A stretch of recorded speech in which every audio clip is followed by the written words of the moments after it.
Hello, good evening. তো এখন এই যে ওর হচ্ছে ছোট্ট ঘর, এটা আহা গো, গুড্ডি ঘর বানিয়ে রেখেছে। এই যে গুড্ডি, তোকে না না সিরিয়াসলি তুই আগে বল, তোকে দিয়েছে না তুই এনেছিস? গুড্ডি হচ্ছে বিড়াল, মানে পশু পাখি খুব ভালোবাসে। ও বলছে দিয়েছে, কিন্তু আমার মনে হচ্ছে ও চেয়ে নিয়ে চলে এসেছে যে আমাকে খরগোশটা দে। উমা, এই গুড্ডি কোথায় চলে গেছে? কোথায়? ও, আমি তো ভাবছি এদিক থেকে এসে না আমার কোলে টুক করে উঠে পড়ে। কি ভাল লাগছে দেখি। উমা, কিন্তু পায়ের নিচগুলো কালো কালো হয়ে আছে, তো ওগুলো পরিষ্কার করে দিবি। হ্যাঁ স্নান করাবো ভাবছি। কিন্তু তোকে যে বলছে মা কালকে দিয়ে আসতে, ওই দে কি করবি? ও গুড্ডির একটা স্বভাব আছে, ও ওদিকে ঘুরে কোনো কষ্ট হলেই চোখ বন্ধ করে, দেখি কর আরেকবার কর। ওই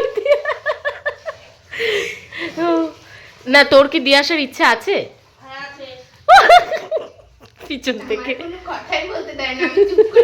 না, তুই আমাকে বল গুড্ডি, তোর মনের কথা তুই আমার সাথে শেয়ার কর। আছে গুড্ডি? শেয়ার করে কি হবে মিমি, দেখো আমাকে তো সেই দিয়ে আসতেই হবে, আমার বাধ্যতামূলক। এইদিকে এইদিকে, হ্যাঁ হ্যাঁ আমার বাড়ি দিয়ে আসবে। হ্যাঁ বাহ, গুড্ডিরা তো ভালো বুদ্ধি, কোথায় রাখিস? বলছে প্যাম্পাস কিনে নেবে, তাহলে প্যাম্পাসে ও পুরো ঢুকে যাবে, বুঝলি? হ্যাঁ দেখ না দেখ না, একদম ছোট্ট। দাঁড়াও, শুনছি আমি তোমার সব খবর শুনবো। তাহলে আমরা যাই। তো তুই কি লাস্ট তাহলে কি কি হবে, দিয়ে আসা হবে? আমাকে কোনো কথাই বলতে দেয় না, এরকম হবে না। এরকম হবে না? তাহলে বল কি হবে, তোর মনের কথা। ইন্টারভিউ চলছে, আপনি বাবা ওই দিক থেকে ওদিক থেকে চলে আসছে, এই দেখ। তাহলে আপনি কি করতে চান?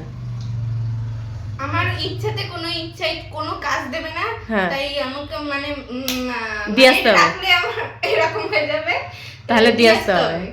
কালকে গুড্ডিকে কালকেই নাচিস, তাই তো বেচারাকে?